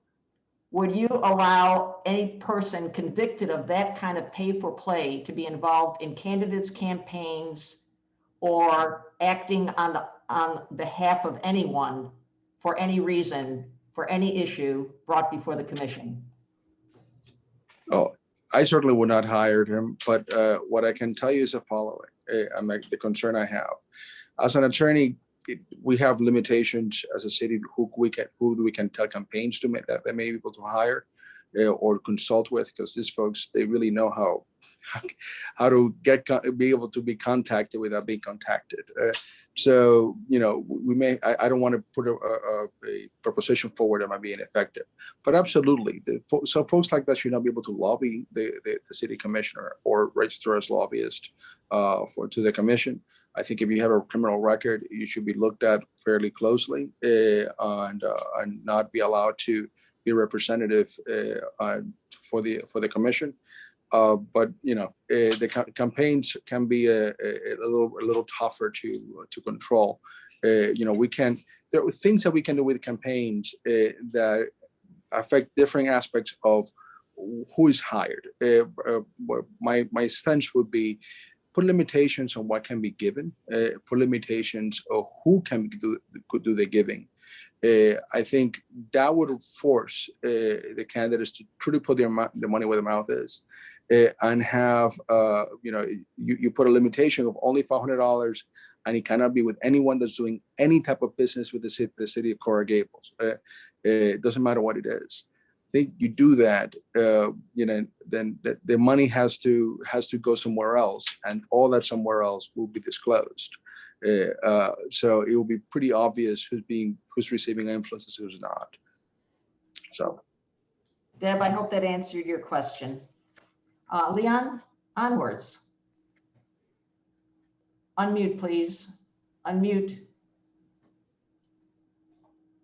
Unmute, please. Takes me a little while to get there. Okay.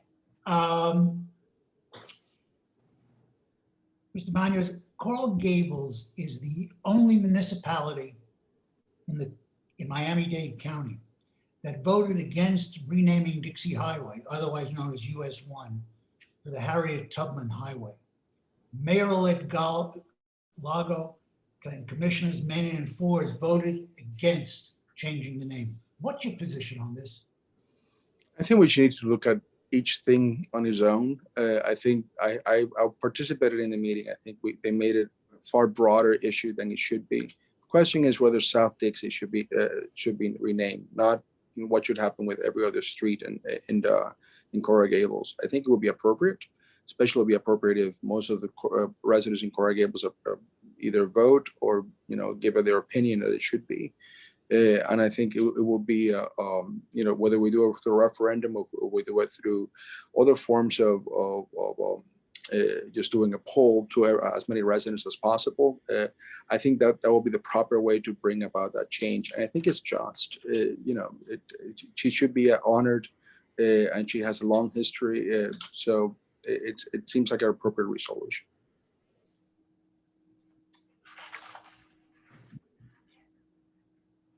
One other question again, would you support a charter amendment to automatically require a referendum on major zoning changes, how you define that? Correct. And sale or abandonment of city property with a minimum amount of money? In other words, the property is $5 million, you have to have a referendum.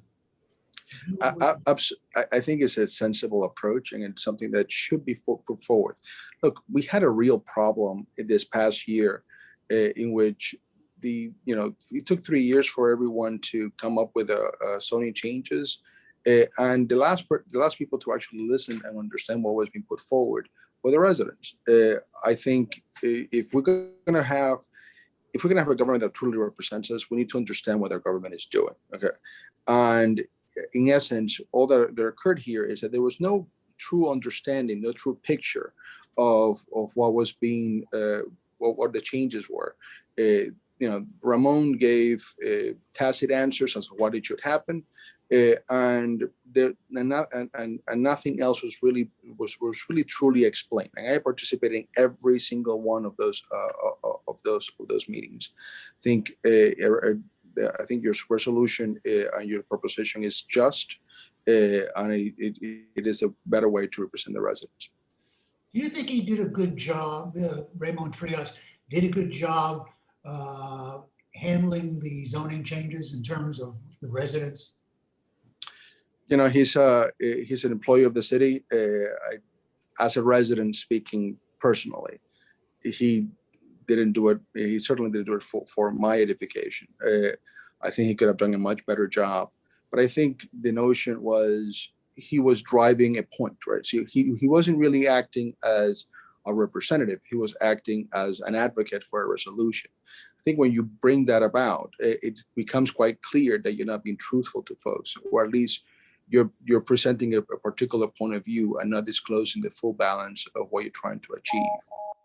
And I think it was unfair to the residents that was what happened. That's just my general assessment. I mean, should there be consequences for what he did in terms of stonewalling us. And the reason I'm asking is because he stonewalled me. Sue and I asked for specific things. Not only did he not give it to us, he didn't respond. Right. Is that appropriate for someone who works for the city, who gets our money to act? And should he be at least reprimanded for doing this? And will he? Well, I like civil service reform. I think we should have a civil service rules and an enforcement panel that you can have a resident's complaint about the actions or inactions of a particular employee, substantiate the same, and we can have a full trial. I have participated in the civil service board in which that's exactly what happened. We can have a full trial as to whether or not the employee met the particular civil service rules and their consequences. And the consequences, not just termination, which will be the most severe, but they could lose pay, they could lose their pension, they could lose hours worked. And I think you do that, and folks understand that there really could be some teeth to not answering residents and to not doing their job properly. I think that's reform that I would like to see pass, and I've proposed it in several meetings. I'd like to ask a question from the audience now. This is from G, and the question is, Mr. Banos, how does your knowledge as a CPA help you deal with issues such as pension funding and city budgets and expenditures? Well, the bulk of the work that I've done as a appointed official in many the board of the City of Coral Gables, also in the board when I lived in the city of South Miami about 12 years ago, was specifically serving in pension systems. And I understand them well. I know what they need to happen. I was able, along with the assistance of my then fellow board members and with the city commission of the city of South Miami, to bring that particular plan from 75% of funding to 105% of funding. We did that right after the Great Recession in the 2008-2009. And that took a lot of collective good work. But the way that it was done, it was by bringing forward the truth and by dealing with what the true numbers were, the true liabilities were. Part of the reason that I'm running is because my service in the city retirement board illustrated to me that we're not being truthful as to how much we owe and the impact it will have in our future with our residents and with the city. And I think that needs to stop. I'm not a yes person when it comes to those things. Math is math. It is we owe what we owe. And if we're not truthful with folks, then it has a complete amount of ramifications. This is why the unionized workforce has endorsed my opponent, Mr. Menendez, because they want somebody who will say yes to any benefit they want. I'm not that person. And I failed to recognize Maria Cruz during the previous debate, but Maria asked that I ask you, Javier, in this debate, how would you handle city employees who do not follow commission directives and instead push their own agendas? And how about the employees who disrespect residents? That's from Maria Cruz. As to count one and count two, they should be terminated. Plain and simple. Okay. Yeah, but as you pointed out, Mr. Banos, terminating an employee is extremely difficult. But less than termination, there has to be some supervision. And it doesn't appear that the staff is being supervised and instructed on how to deal with the taxpayers. And that's you can, again, it's not termination. They have to be taught that there's a certain way to interact and that there are consequences if they don't meet that standard. I was trying to give the answer that I believe in, that I think now from a practical standpoint, here's what happens. The city commissioner essentially has three employees, right? It has that are of true significance: the city attorney, the city manager, and the city clerk. Most everybody else functions right underneath the city manager, specifically the assistant city manager. We are the ones, as if I'm elected as a city official, as a city commissioner, that will have to set the tone of leadership. And we have to make sure that the manager, the city attorney, and the city clerk are actually answerable to residents. And they would then thereafter go and fix all the staff. But the leadership has to come from the top in this particular instance, and the example has to come from the top.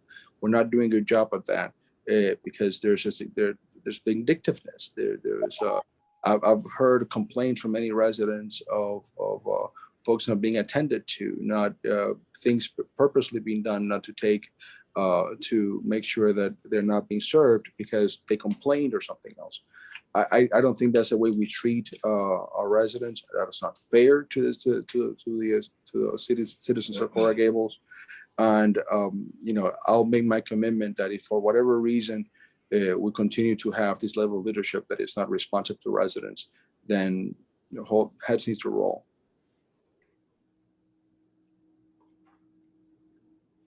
I got a question.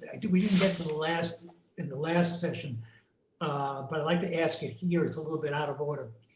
Do you support burying power lines and converting septic tanks to sewers, given what we're facing with climate change? And if so, how do you keep the financial burden off residents' backs? Look, this is an issue that I was heavily involved in, specifically the burying of power lines. When FPL was going to put a new line all the way to Turkey Point through US 1, I was one of the folks who was very concerned that I wanted the lines to be buried. I think they're true concern for the quality of life of our residents. They can create a hazard. But what FPL did, it's essentially said, oh, we'll everyone who lives in the adjacent property line are the ones who are going to pick the bulk of the fees to bury these lines, which essentially made it prohibitively expensive for everybody else to be there. So it was a trick. Okay, you have to figure out that was the trick that was being put forward. I think that this is something that should be paid by FPL. If there's any impact on any resident, it should be spread around the entire citizenry, so it doesn't just burden the adjacent folks. And as to the sewer lines, the septic tanks, that is a state, federal, and county collaborative that should happen in the city of Coral Gables, so we can save our environment, we can have a better, we can save the bay, and we can mitigate the cost to residents. So some folks have said, I'll pay the $5,000, $7,000, $8,000, $10,000. That needs to happen. I want my septic tank gone. I want to go to connect to the sewer. Some other folks, I can tell you, in the North Gables and even areas of the South Gables, they simply won't be able to afford it. Many of them are senior citizens. They don't have the wherewithal to do that. So we need to make sure that those folks, any expense that they have to incur has to be mitigated. It has to be as little as possible. Funding has to come from all levels, and it has to be a concerted effort, which I'll do with my fellow commissioners, and will work well with the rest of all the levels of government. And Did I answer your question? Did I miss something there? I think something about sea level. And now we're going to toss it to Thomas Snook, who's the president of Good Gables Government Committee. Okay. Thank you very much. Thank you, Mr. Snook. You're welcome. Mr. Kellner's expressed his dismay at trying to get information about the zoning code development and having the staff not cooperate at all. So here's my question. What action would you take to ensure residential participation at every level in the city's decision-making process? And let me explain a little bit further, because yes, before we had when I asked that question before, I certainly want to know what you personally will do, but I'm equally as interested in what would you do to make sure the staff was responsive, and what would you do your fellow commissioners that would be responsive? Thank you very much. That's the question. Well, I'll tell you this. I've worked for many years with public bureaucracies. They can thwart you. They can make it very difficult for you to achieve your goals. It's happened to me when I tried to pass pension reform and here, and it's frustrating. because they can slow you down. They can do all sorts of things to make sure you don't achieve the particular goals. And they'll certainly try to do that if I am elected. But my commitment is to be relentless in my drive to make sure that these folks don't achieve those goals, that your questions are answered. So the way you do that is by expanding information and giving folks the tools to be able to supervise what is being done.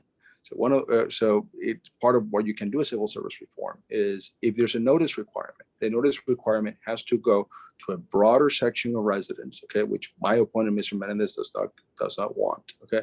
He wants to limit that. And it has to be proven that has been the case. The notice has to be understandable to the resident. We need to have a clear sense of what it says. You can put that in an ordinance. It has to be required. And the sense of the AG suggestion that Mr. Kellner had, in which you have an internal system that essentially an internal affairs process that you can have a resident complaint. This was not done. Okay. And it goes back to the internal affairs process. It goes back to a civil service review board, and the civil service can impose penalties, true penalties that hurt the employee in their pocket. Okay, and that can be done. You can cut hours if you don't follow the rules. Again, it all can go all the way to the top of termination. There's got to be some teeth to what happens. Okay, and I've seen it done. It can be done. They'll fight hard, okay, to make sure that it doesn't happen. They're certainly fighting very hard so I don't get elected. But I think that is something that can happen. And what I want, Mr. Snook, because I really appreciate you being a good person to talk to in this process. I invite all of you to join me in this campaign, okay, to make sure you have a voice at the commission, to take your city back, okay, and to not continue to have this situation where you felt that you don't have a representative government. I think we have the chance. We just need 1/3 vote, and I can be that person. Following up on that question, in my time when I went to the commission, the former mayor was discourteous, dismissive, and had clearly no respect for the residents. Commissioner Mena did the same thing with Gordon Sokolov. How do we stop our elected officials from treating us this way in open meetings? And again, I said names because I want them to know. Gordon is here. He can tell you what happened. I was personally. I was at the meeting, Leon. I remember.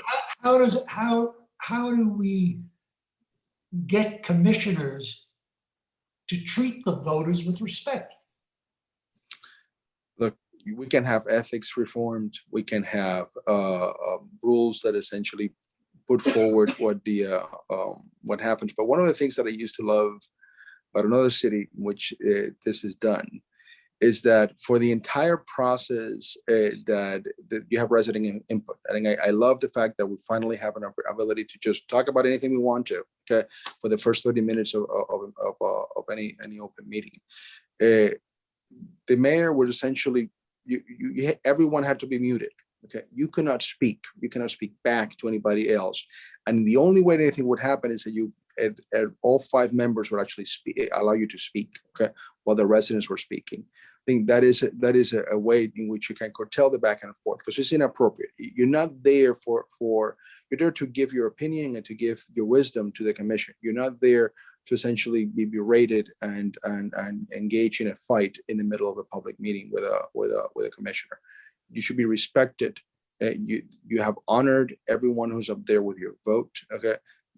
And the First Amendment entitles you to tell me all sorts of horrible things. That is not what I would like, but that is your right. And you should not be cowed or controlled or threatened into not giving an opinion. That is not the right way to implement our Constitution. Thank you. So, Okay, I think, Leon, if you get on to question 9 about the lawsuits. Oh, If you would like me to ask it, I can ask it. yes, because I lost it. Okay. I lost half of it. It is getting late, and I do apologize. We don't have a debate tonight. We have an information session with candidate Javier Banos because Kirk Menendez did not show. He was a no-show. We don't know why. He did promise me that he would be on this debate earlier this week, and I've not heard from him. So I apologize that it's not a lively debate, but rather a nice informational hour with Javier Banos. So question number 9, national issues has seeped into Coral Gables politics, from banning plastic straws and styrofoam to questioning the state's authority over firearms. The city hired outside attorneys to fight these issues in court, and we lost. We have spent millions of taxpayer dollars here in Coral Gables fighting these elusive battles. What is your position on taking on these issues at taxpayer expense when oftentimes it is a no-win case? Look, I have certain beliefs, but I'm not going to use the city commission to be a sounding board, to go to higher office or to espouse whatever I think it should happen in national politics. I think the focus, we got plenty of problems, okay? The focus should be on what the residents want and what they need. We don't need to take on more. There's plenty on the plate. And we need every dollar we have. It can be used in pension reform. It can be used to provide you better services. It can be used on improving park structures. We don't need to be wasting hundreds of thousands of dollars on, on either feel good actions or actions that, they may achieve a particular goal that a commissioner wants to put forward, but I don't think it's in the best interest of overall the residents. Okay, thank you. One other question I want to ask, and Leon can close it out with the remaining question. But we have a lot of people that are infiltrating our city administration here from the city of Miami. First of all, our city manager came from the city of Miami. The assistant city manager came from the city of Miami. The head of development services came from the city of Miami. And now just recently, the historic preservation chief came from the city of Miami. Why is Miami staff so special that we have to grab them from the city of Miami? Shouldn't we be doing nationwide searches for the best talent we can possibly find, knowing full well that we pay some of the highest salaries in the country? As an example, some of our assistant directors, not even the directors, are making $150,000 salaries plus perks like car allowances. Okay, so you're talking about an assistant city director in a department who could be making $200,000 a year. Why are we getting all the city of Miami folks over here? Yeah, because they want to earn high salaries, but why don't we hire people from around the country with broader experience? Well, oh my God, you're speaking to the choir here. Okay, look, I served in the civil service board for the city of Miami. I can tell you about shenanigans that happen in that city that would surprise you. Okay, for many issues. They don't necessarily have the best talent. Okay, I mean, my opponent, Mr. Menendez, was hired and fired by the city of Miami many occasions.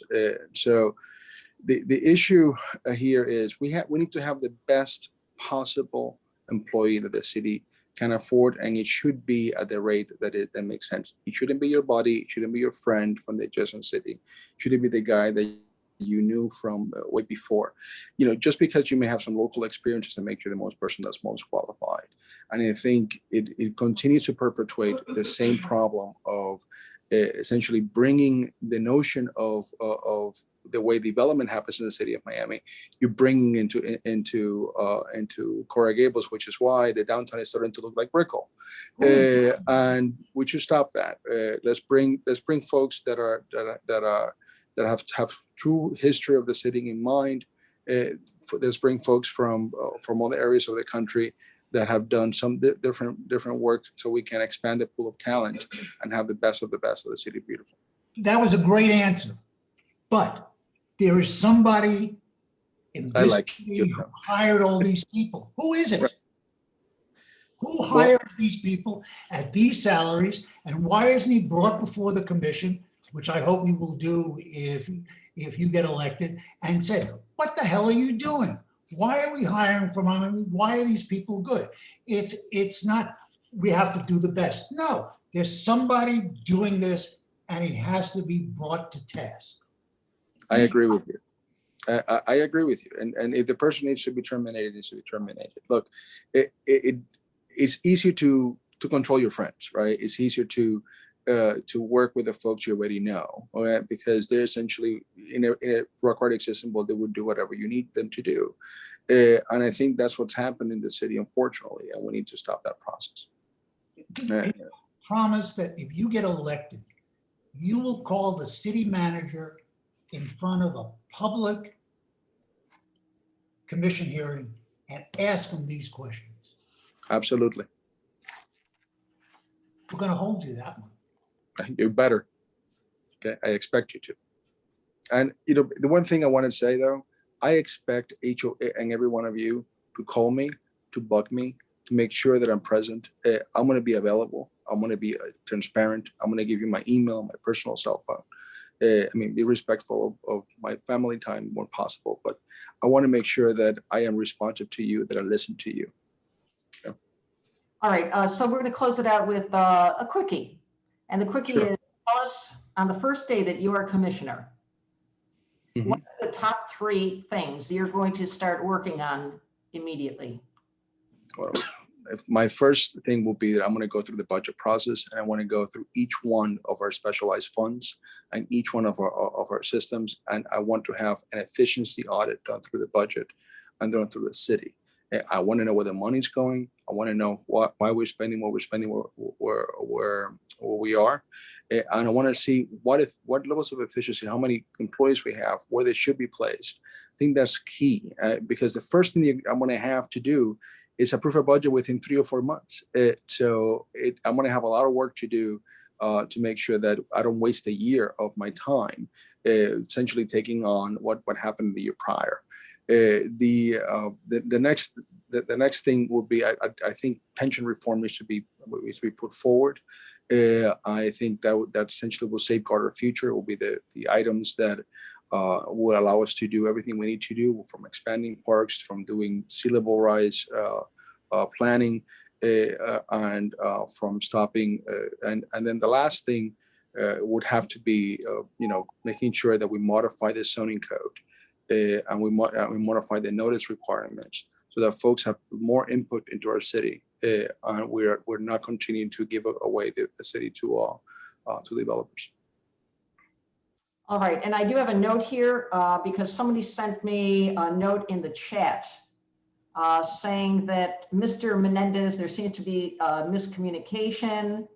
I have just checked a Gmail account that I have not checked this afternoon since 3 o'clock. And in fact, Mr. Menendez said he had an obligation with his son tonight.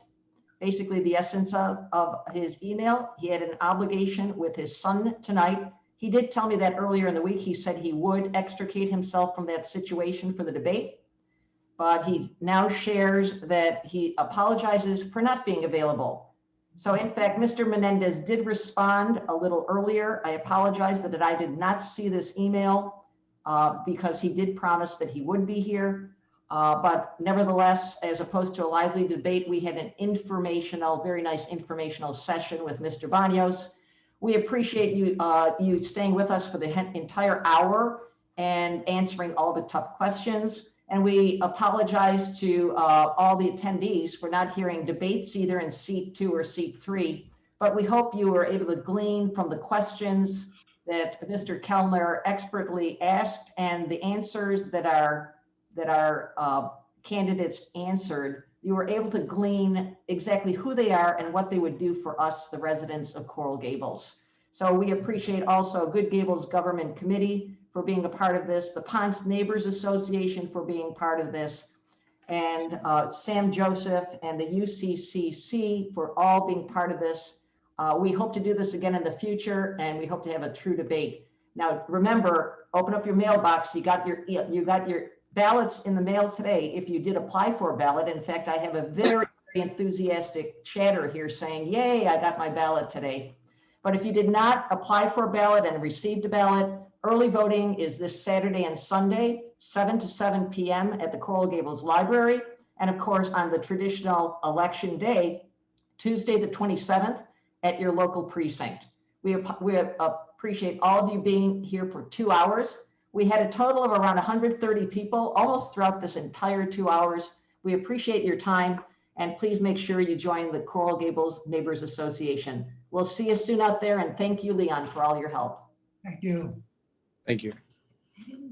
Bye. Appreciate it, Leah. I haven't received